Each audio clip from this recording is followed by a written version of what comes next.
যে মেসেজটি হচ্ছে জনাব আব্দুল্লাহ আল মিন্টু সারা বাংলাদেশের একটি ভরসা।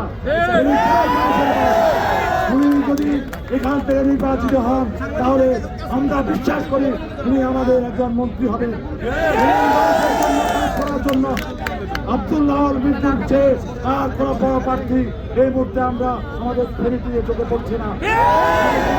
বেগম খালেদা জিয়ার নির্দেশনা, তারেক রহমানের নির্দেশনা, দলের তৃণমূল পর্যায়ে থেকে শুরু করে এবং সর্বস্তরের নেতৃবৃন্দরা আব্দুল্লাহ আল মিন্টুর পাশে থেকে তাদের শীর্ষকে জয়যুক্ত করে আপনারা বিজয়ের মালা খেতে দেখবেন।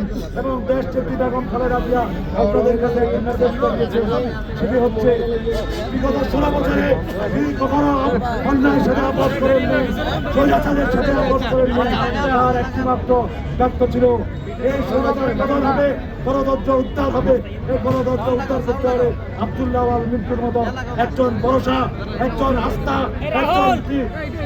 একজন নেতাকে আমাদের প্রয়োজন। তাই এই মুহূর্তে আপনাদের সামনে গুরুত্বপূর্ণ বক্তব্য রাখবেন।